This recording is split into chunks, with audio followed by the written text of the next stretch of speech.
8월 8일 새벽 예배를 시작하겠습니다. 사도신경으로 우리의 신앙을 고백하시겠습니다. 나는 전능하신 아버지 하나님, 천지의 창조주를 믿습니다. 나는 그의 유일하신 아들, 우리 주 예수 그리스도를 믿습니다. 그는 성령으로 잉태되어 동정녀 마리아에게서 나시고 본디오 빌라도에게 고난을 받아 십자가에 못 박혀 죽으시고 장사된 지 사흘 만에 죽은 자 가운데서 다시 살아나셨으며 하늘에 오르시어 전능하신 아버지 하나님 우편에 앉아 계시다가 거기로부터 살아있는 자와 죽은 자를 심판하러 오십니다. 나는 성령을 믿으며 거룩한 공교회와 성도의 교제와 죄를 용서받는 것과 몸의 부활과 영생을 믿습니다. 아멘. 다 함께 찬송가 524장 찬양하시겠습니다.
오늘 우리 공동체의 말씀 묵상 본문은 누가복음 7장 8장입니다. 그중 7장 1절부터 10절까지 봉독하고 말씀을 나누도록 하겠습니다. 예수께서 모든 말씀을 백성에게 들려주시기를 마친 후에 가버나움으로 돌아가시니라. 어떤 백부장의 사랑하는 종이 병들어 죽게 되었더니 예수의 소문을 듣고 유대인의 장로 몇 사람을 예수께 보내어 오셔서 그 종을 구해주시기를 청한지라. 이에 그들이 예수께 나와 간절히 구하여 이르되 이 일을 하시는 것이 이 사람에게는 합당하니이다. 그가 우리 민족을 사랑하고 또한 우리를 위하여 회당을 지었나이다 하니 예수께서 함께 가실새 이에 그 집이 멀지 아니하여 백부장이 벗들을 보내어 이르되 주여 수고하시지 마옵소서.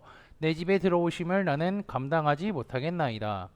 그러므로 내가 주께 나아가기도 감당하지 못할 줄을 알았나이다. 말씀만 하사 내 하인을 낫게 하소서. 나도 남의 수하에 든 사람이요 내 아래에도 병사가 있으니 이더러 가라 하면 가고 저더러 오라 하면 오고 내 종더러 이것을 하라 하면 하나이다.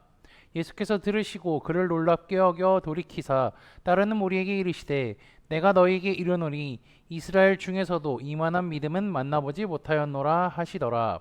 보내었던 사람들이 집으로 들어가 보매 종이 이미 나아 있었더라.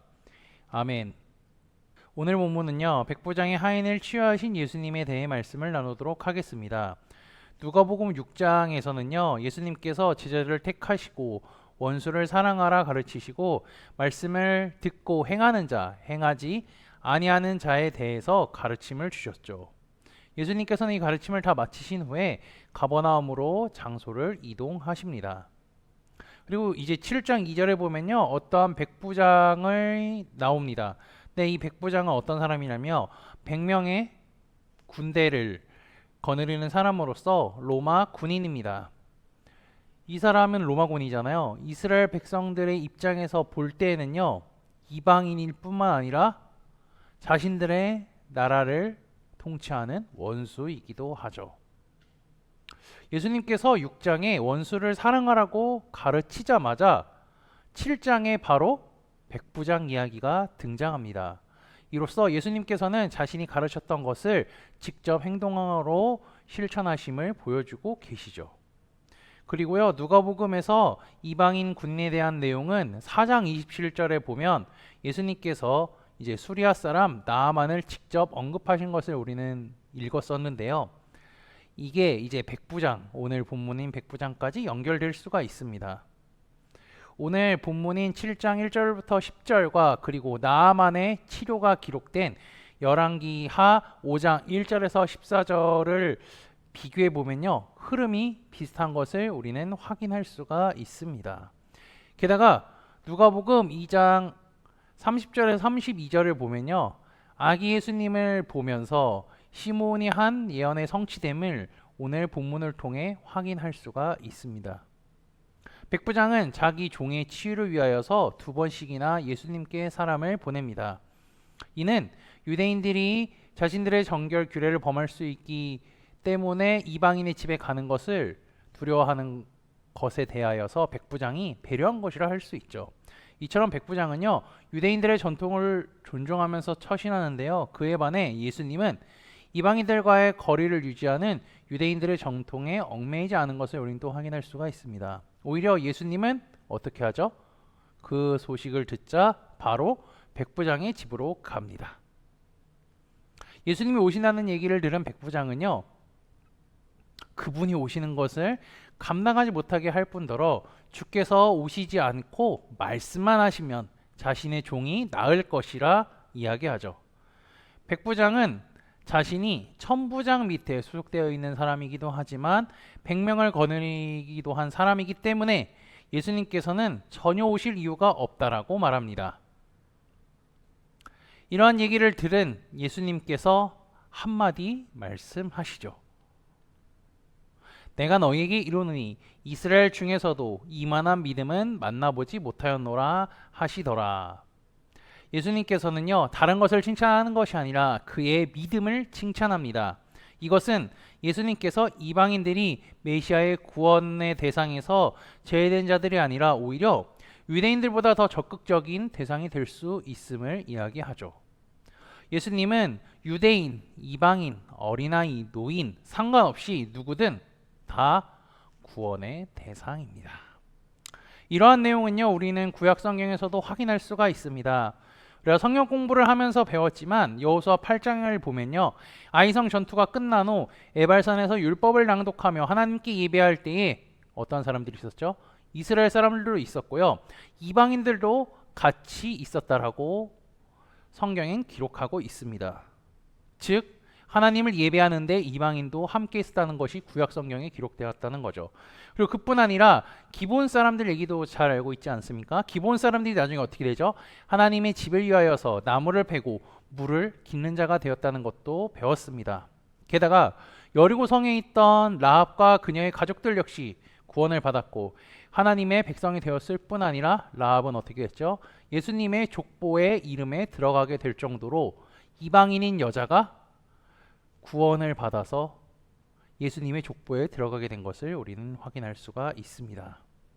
하나님께서는요, 예수님을 이 땅에 보내신 이유가 모든 인류를 구원하시기 위해 보내신 겁니다. 그리고 예수님은 하나님의 말씀을 가르치시면서 율법학자들처럼, 율법주의자들처럼 말씀만 가르치고 그냥 끝이 아니라 본인께서 직접 원수를 어떻게 사랑해야 하는지, 그럼 그 원수가 누군데 사랑해야 하는지 몸소 행하셨다는 것을 오늘 말씀을 통해 확인할 수가 있죠.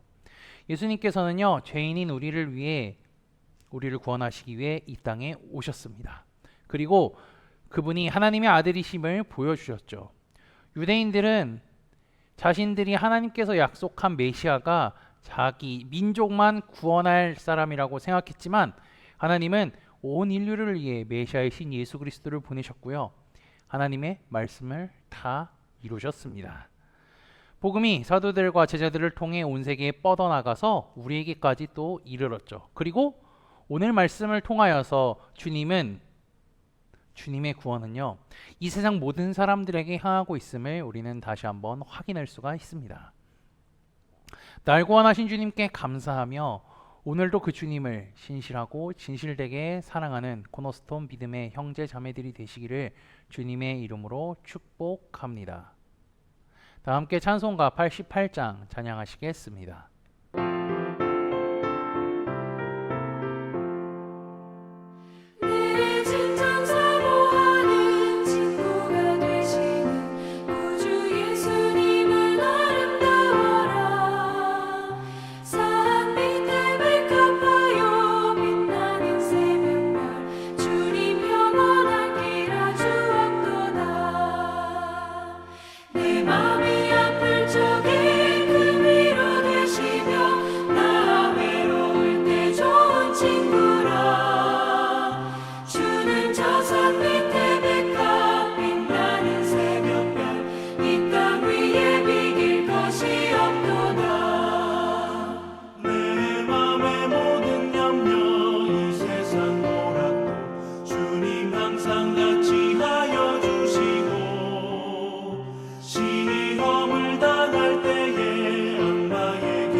다 함께 기도하시겠습니다.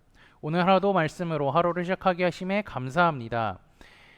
하나님의 말씀을 통하여서 구원의 역사를 경험하게 하시며 구원의 복음이 우리에게도 전해져 구원받아 하나님의 자녀로 살아갈 수 있게 해주심에 감사합니다. 날마다 구원의 기쁨과 감격을 누리며 살아가게 인도하여 주옵소서. 지난주의 말씀을 기억하며 기도합니다. 천년왕국은 하나님께서 그리스도인들에게 주신 선물이며 예루살렘이 청년왕국의 수도가 될 것임을 알게 하시니 감사합니다. 창조의 모습으로 돌아갈 천년왕국에서 주님의 다스림을 받아 기쁨으로 살아갈 뿐더러 예루살렘 성전에서 흘러나오는 물로 살아가고 그곳에 나오는 각종 과실도 끊이지 않겠다고 말씀하셨으니 주께서 다시 오실 것을 소망하며 살아가게 인도하여 주옵소서. 하나님께서는 온 인류를 구원하시기에 예수님을 이 땅에 보내주셨습니다. 하나님께서 예수님을 통하여서 유대인을 넘어 이방인까지 은혜를 받게 하시고 구원에 이르게 해줬음을 말씀을 통하여서 깨닫게 하시니 감사합니다. 그리고 주님께서 승천하신 뒤에 사도들과 제자들을 통하여서 복음이 우리에게까지 이르렀다는 사실에 감사하고 내가 들었던 복음을 다른 사람에게도 전하며 살아갈 수 있게 인도하여 주옵소서. 예수 그리스도의 이름으로 기도합니다. 아멘. 이 시간 합심으로 기도할 제목들을 나눕니다. 먼저 형제 자매들의 고통을 위해 기도하시고요. 두 번째는 복음을 듣고 구원받는 사람이 많아지기를 위해 기도해 주시기 바랍니다. 그리고 지난주를 들었던 말씀을 기억하며 기도하시고 교회를 이끌어 가시는 담임 목사님과 사역자들을 위해 기도해 주시기 바랍니다. 주일에 있는 여호수아 성경 공부를 위하여서, 내일 있을 금요 기도회를 위하여서, 소그룹원들을 위하여서, 입원하여 치료받고 있는 정혜임 자매의 회복을 위하여서, 그리고 또한 금요일에 시술이 있다고 합니다. 시술이 잘 이루어질 수 있고 회복할 수 있도록 기도해 주시고 각자 가지고 계신 기도의 제목들을 놓고 기도하시기를 바라며 오늘도 주 안에서 승리하십시오.